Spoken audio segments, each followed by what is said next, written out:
Bem-vindo a mais um tema, Batalha da Mente, Emoções sob Controle. Quantos assuntos estamos falando aqui, não é? Assuntos preciosos, assuntos relevantes para o nosso dia a dia.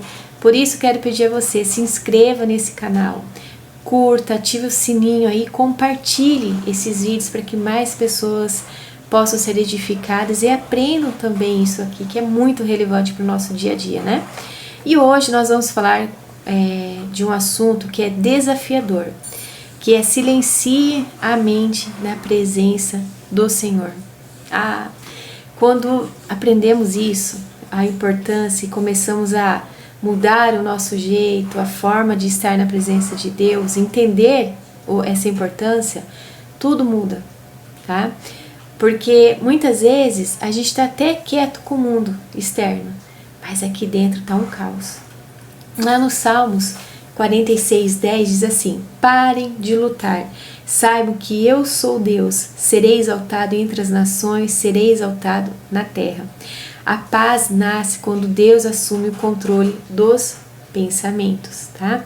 A ordem não é produzir, explicar ou entender, é apenas aquietar. Então muitas pessoas até conseguem ficar nesse silêncio aí fora, mas esse caos aqui dentro é um borbulho que não consegue ter um descanso. Então a mente, ela fica pensando em todo o tempo sobre preocupação, uma lista de coisas para fazer, lembranças, culpas, medos, diálogos internos, já pensando no amanhã, o que vai acontecer, já fica imaginando, né? Então o corpo está até parado, mas a alma está numa guerra. A pessoa até pode falar, poxa, eu tento orar, mas eu não consigo descansar, eu leio a Bíblia, mas a minha mente não se aquieta, eu entro na presença de Deus, mas saio do mesmo jeito. Então não é questão de falta de fé, e sim excesso de ruído aqui dentro. E é aí que o inimigo pega carona, porque daí ele começa a falar assim pra gente: você tá lendo a Bíblia, não tá adiantando, desiste, não tá entendendo nada, porque a mente tá, atribulada.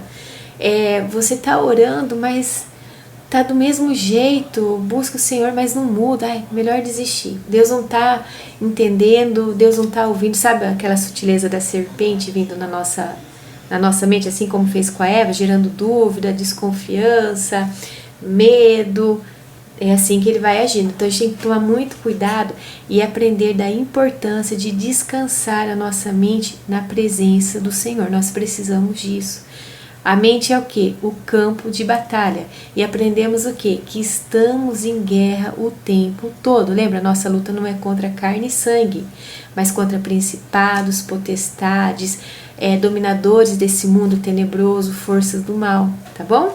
Então, o que acontece com uma mente agitada? Ela interpreta tudo como ameaça, reage antes de discernir, confunde a emoção com direção, ouve a própria ansiedade mais do que a voz de Deus. Por isso, gente, Deus, Ele não nos chama para a gente ir lá ficar falando com Ele, não, mas aprender a silenciar diante dEle. Agora, vamos pegar alguns exemplos aqui no dia a dia. Imagina uma mãe sobrecarregada, né? Quando ela até começa a orar, mas a mente continua em alerta. O gesto dela é sincero, o coração quer Deus, mas antes da primeira palavra sair da boca, já vem algo assim: nossa, será que eu desliguei o fogo? Nossa, eu não paguei aquela conta. Olha quanta coisa começa, né? A mente, ela acaba sobrevivendo diante disso. E quando a mente não encontra repouso, lembra que a gente falou sobre decisões, sobre os pensamentos? É muito fácil a gente acabar tomando algumas atitudes no calor da emoção, falando que não deveria e machucando quem muito menos deveria receber aquelas ofensas ali. E quando às vezes a gente dispara uma palavra, ela machuca mais que uma espada, ela corta mesmo, tá, gente? Então, olha só que interessante. Essa mãe, ela, por não conseguir parar diante do Senhor, realmente encontrar o descanso nele, a mente aprendeu a funcionar em modo de emergência. Então ela tá o tempo todo ali, ó, sabe, em alerta total, né? Então o problema aqui não é o cuidado, mas é quando o cuidado expulsa a confiança, né? E sem perceber, a mente acaba ocupando um lugar que pertence a Deus. Então daí ela passa a pensar nessa mãe: ah, se eu não pensar nisso agora, ninguém vai resolver. Eu não tenho tempo para parar, né? Se eu relaxar, algo vai dar errado. Gente, isso acontece. Eu cheguei nesse ponto também, viu? E aí eu comecei a ver que não estava me fazendo bem. Meu corpo começou a dar sinais aí que eu precisava desacelerar, porque eu não tinha o meu tempo com o Senhor. Eu não conseguia. Era um alerta assim total, sabe? E isso começou a trazer problemas de saúde também. Então o Salmo 127:1 diz: se o Senhor não edificar a casa, em vão trabalham os que edificam. Então quando a mente não silencia, não é porque a pessoa não tem fé, não tem nada a ver com fé não, tá? É porque ela acredita que tudo depende dela. E essa mãe, ela entra na presença do Senhor, até consegue isso, mas ela permanece por poucos segundos, né? Porque a ansiedade já puxa ela para a realidade, né? Para a realidade dela, né? Então ela ora como quem presta um relatório e não como alguém que descansa, né? Aí vem aquela culpa, né? Puxa, eu deveria orar melhor, minha fé é fraca. Olha só, o inimigo vindo. Mas Deus, ele não acusa. Tá? Quando vier essas acusações contra você, não é Deus acusando, tá? Mas Ele nos chama para um lugar de descanso. Então Mateus 11:28 diz: vinde a mim todos os que estão cansados, sobrecarregados, que eu vos aliviarei. Gente, isso é uma promessa. Ele vai fazer isso, não é que talvez, não, Ele vai fazer. Então o convite aqui não é para produzir oração, ó, não fala nada, tá? Mas é para ir e ficar ali com Ele, tá? Mas você sabia que tem uma Marta dentro de cada um de nós? A Marta, gente, na Bíblia, a gente sempre lê que ela não parava, agitada, estava preocupada mais com o serviço do que com outras coisas, do que com a presença do Senhor, né? E a gente ouve muitas histórias sobre ela, né? Então, a Marta, ela amava Jesus, ela servia Jesus, mas ela estava ansiosa e também afadigada. Em Lucas 10:41, Jesus chegou para ela e perguntou, e falou, né? Marta, Marta, você anda inquieta e preocupada com muitas coisas. Então o problema de Marta não era o serviço, mas era uma mente inquieta na presença de Jesus. Tá? Então ele estava lá na casa da Marta, mas ela não conseguia desfrutar dele. E eu quero te falar algo. Mas vou te dar um exemplo, bem fácil de você entender. Comigo aqui. A minha casa é um pouco grande. Às vezes tem que fazer uma faxina nela aqui, né? E aí, quando eu começo a fazer faxina, eu tenho o hábito de colocar louvor, né? De sempre estar me edificando, alguma adoração, de ter aquele momento com o Senhor. E eu já fiz isso, limpei a minha casa, ouvindo isso, louvor, adorando a Deus e não fazendo nada, só pensando, eu preciso acabar logo, eu tenho que fazer isso, né? Gente, o horário é bem diferente que a gente termina a faxina quando a gente passa com o Senhor. Então, por exemplo, eu tinha um monte de coisa para fazer, mas eu decidi fazer essas coisas com o Senhor. E eu acabei muito rápido. Eu não acreditava no horário que tinha acabado a faxina. Mas teve dias que eu já não estava muito bem, não quis ouvir louvor, não quis fazer nada, eu já estava triste, cabeça cheia, porque eu tinha que ainda fazer faxina, depois tinha que fazer outras coisas. Eu sabia que eu ia cansar e não sabia se ia dar conta, a criançada ia chegar e eu não ia ter terminado a faxina ainda. Eu demorei nesse dia, mas eu terminei assim com uma dor no corpo, horrível. Então esse é o exemplo da Marta. A Marta, alguém tinha que cozinhar, assim, porque tinha convidados, alguém tinha que ter organizado, isso é normal, a gente está recebendo visitas em casa, mas a diferença é que ela estava tão atribulada que ela só via isso e não via Jesus ali. Entendem a diferença? Então, quantas vezes a gente não vive dessa forma, né? Jesus, ele está perto, mas a mente está longe dele. Esse é o perigo, tá? Lá em Salmos 62:1, diz assim: somente em Deus a minha alma espera silenciosa. Então, Deus, ele não se ofende com uma mente agitada, tá? Mas ele se oferece como descanso, né?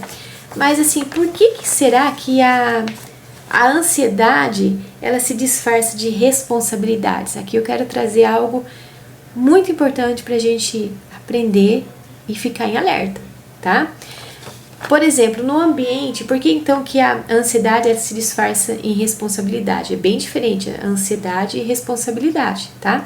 Então, por exemplo, no ambiente profissional, a urgência, ela acaba sendo valorizada, não é? Então, uma agilidade, uma resposta mais rápida, controle, produtividade. Então, com o tempo, esse ritmo, ele se infiltra também na vida espiritual, tá?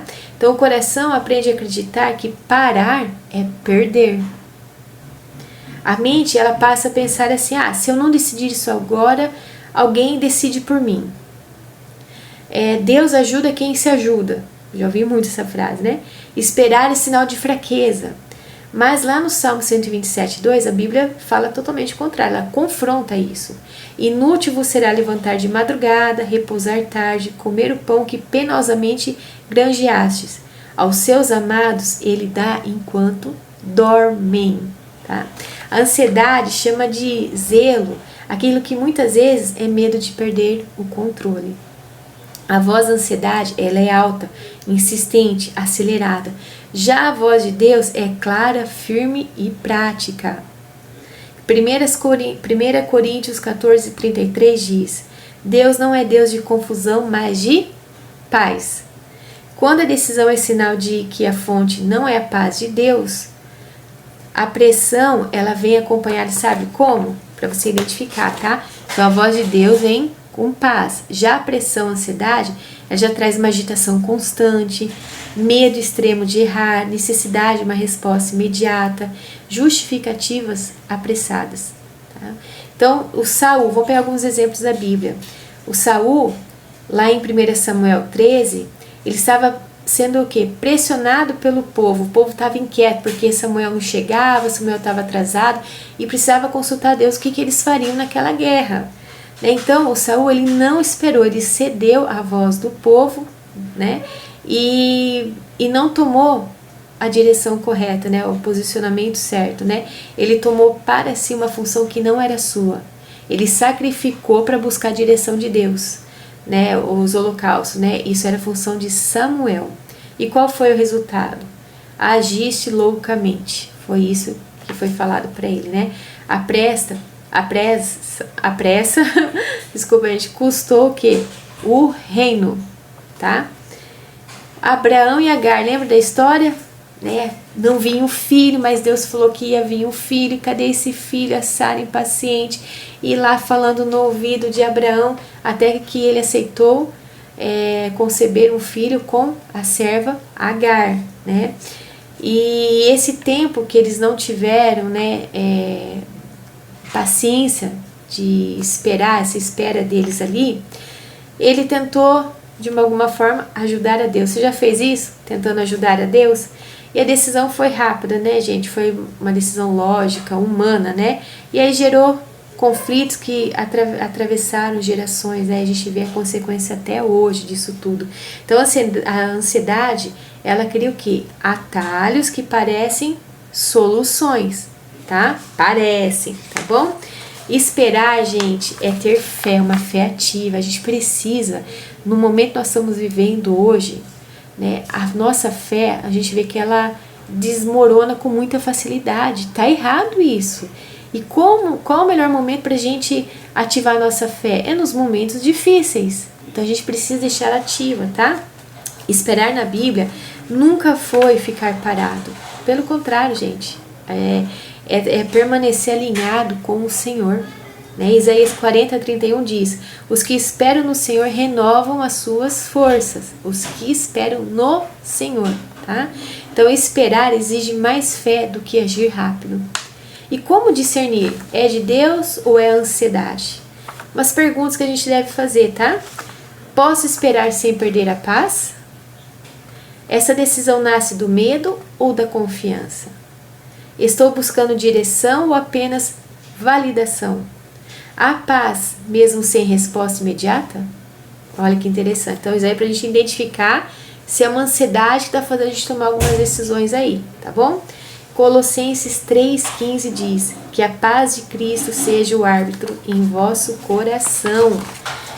Gente, silêncio bíblico não é vazio, tá? É rendição, não é ausência de problemas, é a presença de confiança. Jesus, lá no Getsemane, ele sentia, gente, uma aflição horrível, uma dor profunda, aquela angústia dentro dele. E ele fez o quê? Se afastou para orar. Precisamos aprender isso, tá? Ele não reagiu de acordo com o que ele estava sentindo. Ele silenciou a vontade humana para ouvir o Pai. Mateus 26:39 diz: não seja como eu quero, mas como tu queres. Silenciar a mente é submeter pensamentos à vontade de Deus. Então, silenciar a mente, gente, é um ato espiritual. Sabe por quê? A mente grita, Deus sussurra. A ansiedade exige respostas, mas Deus, ele pede o quê? Confiança. O medo acelera e Deus desacelera. Isaías 30:15 diz assim: na tranquilidade e na confiança está a vossa força. A força, ela não vem de controle, e sim da direção, tá? Então, como, Cidiane, silenciar a nossa mente diante da presença do Pai? Primeiro, pare antes de falar, tá? Então, Deus, ele não precisa de explicações longas. Só precisa que você fique ali parado. Depois, entregue seus pensamentos um a Ele. Nomeie e solte, libere, tá? Filipenses 4:6-7 diz assim: a paz de Deus guardará a vossa mente. Terceiro ponto, permaneça mesmo sem sentir. Isso aqui é muito importante. Fica ali mesmo se não está sentindo nada, tá? O silêncio, ele é uma disciplina, não emoção. 4. Confie mais do que entende. Deus, ele trabalha no invisível. Olha quanto... Gente, isso aqui tudo não é uma fórmula mágica, mas você vê que é querer. Eu preciso tomar uma decisão. Mesmo não sentindo, mesmo, não tô com vontade, eu preciso decidir. A minha mente precisa de descanso, não é qualquer descanso, não é uma televisão, não é celular, não é sair para somente viajar para uma praia. Isso é bom? É, mas não é isso, tá? É descansar na presença do Pai, tá? Silenciar a mente não é ausência de pensamentos, tá? Mas é escolher quem governa a mente. É permitir que a paz de Deus tenha a última palavra e não a ansiedade. Deus não nos chama para entender tudo, mas para descansar nele. Salmo 37:7 diz: descansa no Senhor e espera nele. Gente, nós estamos vivendo, como eu falei, nesse mundo acelerado, muitas pessoas com ansiedade, tá difícil lidar com a ansiedade, aí tem que passar por medicação, mas isso tudo é uma aceleração, é a nossa rotina, são escolhas que muitas vezes a gente faz, né? Situações que aconteceram que fazem com que a gente fique nessa agitação. Agora a gente vai fazer o contrário, tá? Descanse no Senhor. O descanso, ele nos chama para descansar nele, não em outras coisas, nele, tá? Começa a praticar isso, tá? O meu conselho é isso. Não espere acontecer um boom na mente, no seu corpo, para você falar: nossa, eu preciso desacelerar. E lembre-se, quanto mais ocupado você estiver, mais fácil o inimigo vem para matar, roubar, destruir, para nos enganar. E a gente acabar entrando em situações ou ficar presa, né, em coisas que não precisava, tá bom? Gente, é isso. Deus abençoe muito a sua vida e bora descansar no Senhor.